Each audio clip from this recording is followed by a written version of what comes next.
आज अपन बात करेंगे जीन विनिमय के बारे में, जिसे क्रॉसिंग ओवर भी कहते हैं। तो सबसे पहले अपने को यही पता होना चाहिए कि क्रॉसिंग ओवर शब्द का उपयोग सर्वप्रथम किसने और कब किया था, और क्रॉसिंग ओवर कोशिका विभाजन की किस अवस्था में होता है। तो क्रॉसिंग ओवर शब्द का उपयोग सबसे पहले मॉर्गन तथा कैसल ने 1912 में किया था, और क्रॉसिंग ओवर अर्धसूत्री विभाजन फेस्ट की प्रोफेज फेस्ट की पैकेटिन उप अवस्था में होता है। यानी जो क्रॉसिंग ओवर या जीन विनिमय की घटना है वो मियोसिस फेस्ट की प्रोफेज फेस्ट की पैकेटिन उप अवस्था में होता है।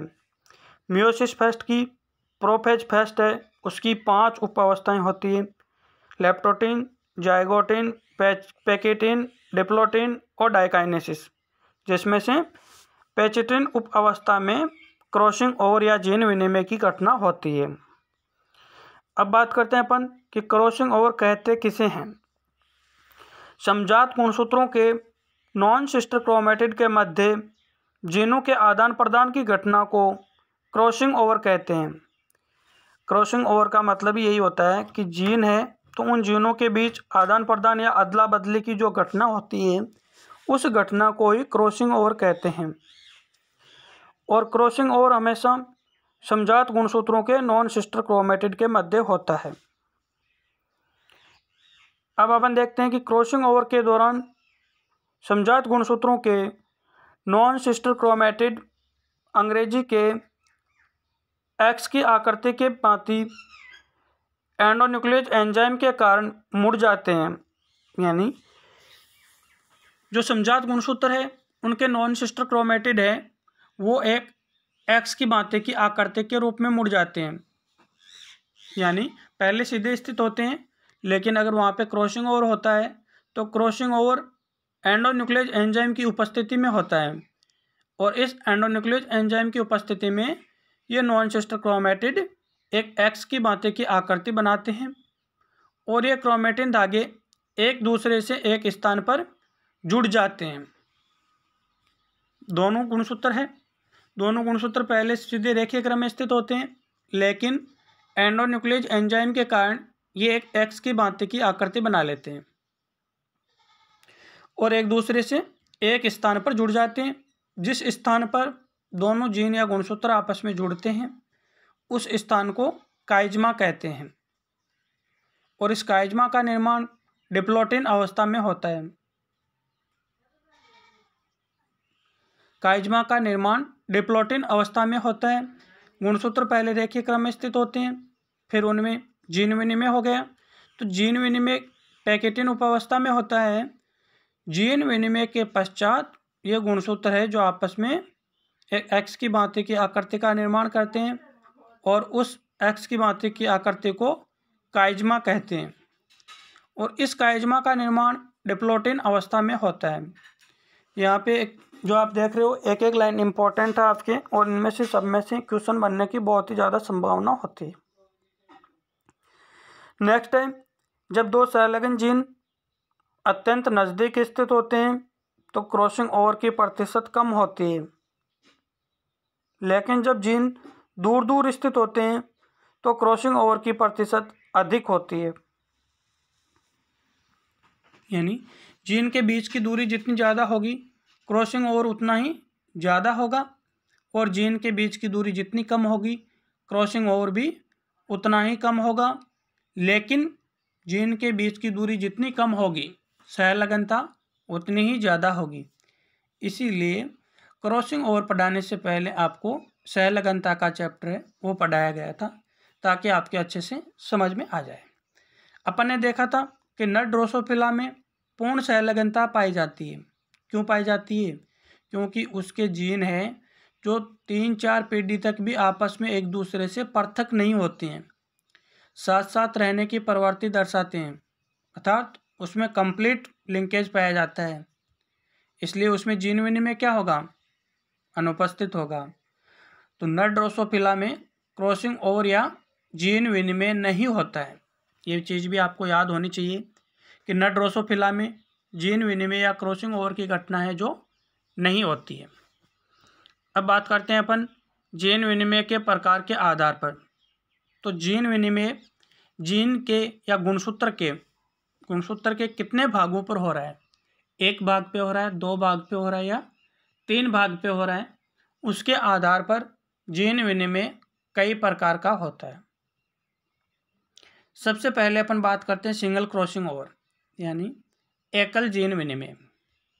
इसका मतलब होता है कि जब क्रॉसिंग ओवर गुणसूत्र के किसी एक बिंदु पर होता है तो उसे सिंगल क्रॉसिंग ओवर कहते हैं। और इस सिंगल क्रॉसिंग ओवर में एक गुणसूत्र पर दो जीन उपस्थित होते हैं। ये जैसे आप देख रहे हो गुणसूत्र, उसमें एक जीन है आपका कैपिटल ए और दूसरा जीन है कैपिटल बी।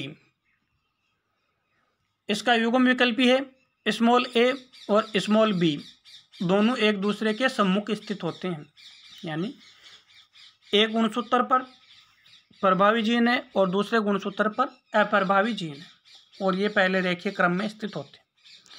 उसके पश्चात क्या होता है कि मियोसिस फेस्ट की, प्रोफेज फेस्ट की, पैकेटिन उपावस्था में इन दोनों गुणसूत्रों के मध्य जीनों का आदान प्रदान होता है, और आदान प्रदान के फलस्वरूप ये जो 2 नंबर की स्ट्रक्चर आप देख रहे हो, ये स्ट्रक्चर बन जाती है। ये एक्स की भांति की आकृति बनी, क्यों बनी? क्रॉसिंग ओवर के कारण। कौन से एंजाइम की उपस्थिति में बनी? एंडोन्यूक्लियस एंजाइम की उपस्थिति में। और इस एक्स की भांति की आकृति को क्या कहते हैं? काइज्मा। तो ये जो कैपिटल ए कैपिटल बी वाला जीन था, उसके साथ कैपिटल ए है लेकिन दूसरी भुजा स्मॉल बी की हो गई, तो क्या हुआ? इसमें जीनों का आदान प्रदान हुआ या नहीं हुआ? हो गया। तो ये संरचना आपके कुछ इस प्रकार से बनेगी, capital A, small B, small A और कैपिटल बी। तो इससे विभिन्नता बढ़ेगी कि नहीं बढ़ेगी? बढ़ेगी। समानता घटेगी और विभिन्नता बढ़ेगी। सहलगनता में समानता बढ़ती है लेकिन क्रॉसिंग ओवर के दौरान विभिन्नता बढ़ती है।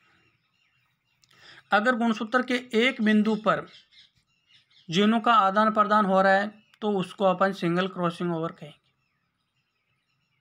सिंगल क्रॉसिंग ओवर के लिए एक गुणसूत्र पर कम से कम 2 जीन का उपस्थित होना अनिवार्य है। अब बात करते हैं अपन डबल क्रॉसिंग ओवर की। डबल क्रॉसिंग ओवर का मतलब होता है कि जब क्रॉसिंग ओवर गुणसूत्र के 2 बिंदुओं पर होता है तो उसे डबल क्रॉसिंग ओवर कहते हैं। और डबल क्रॉसिंग ओवर में 2 एक्स की भांति की आकृति बनती है। इसके लिए कम से कम एक गुणसूत्र पर 3 जीन का उपस्थित होना अनिवार्य है। एक गुणसूत्र पर 3 जीन है आपके, capital A, capital B, capital C, और दूसरे गुणसूत्र पर है small A, small B, small C. तो इसमें जीनों के आदान प्रदान की घटना कुछ इस प्रकार से होगी।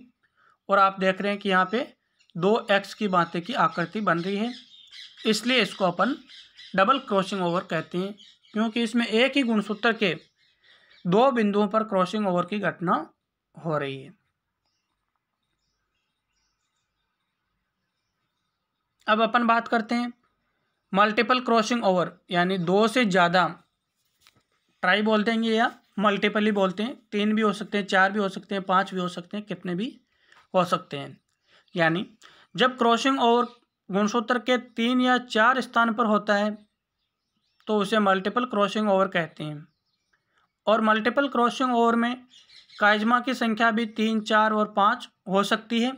यानी गुणसूत्र के जितने भागों पर क्रॉसिंग ओवर होगा, काइज्मा की संख्या भी उतनी ही ज़्यादा होगी। इसमें मान लो कि आपके 4 जीन मान लेते हैं, capital A, capital B, capital C और कैपिटल डी, और दूसरे गुणसूत्र पर यही 4 जीन हो जाएंगे आपके, small A, small B, small सी और स्मॉल डी। तो इसमें आपके काइज्मा की संख्या कितनी बनेगी? 4 बनेगी। इसमें 3 भी बन सकती, 4 भी बन सकती है। जितने ज़्यादा स्थानों पर क्रॉसिंग ओवर होगा, यानी एक ही गुणसूत्र के जितने स्थान पर क्रॉसिंग ओवर होगा उतने ही काइज्मा की संख्या होगी। एक स्थान पर क्रॉसिंग ओवर हो रहा था तो उसको सिंगल क्रॉसिंग ओवर बोल रहे थे।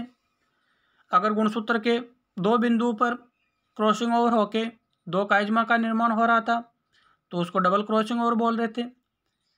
और यदि एक ही गुणसूत्र पर 3 या 3 से अधिक काइज़मा का निर्माण हो रहा है या एक ही गुणसूत्र के 3 या 3 से अधिक बिंदुओं पर क्रॉसिंग ओवर हो रहा है तो इस प्रकार के क्रॉसिंग ओवर को मल्टीपल क्रॉसिंग ओवर कहते हैं।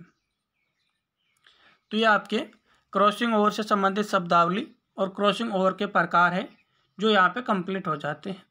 नेक्स्ट क्लास के अंतर्गत अपन क्रॉसिंग ओवर को प्रभावित करने वाले कुछ कारक हैं उनके बारे में चर्चा करेंगे कि ऐसे कौन कौन से कारक हैं जो क्रॉसिंग ओवर को प्रभावित करते हैं।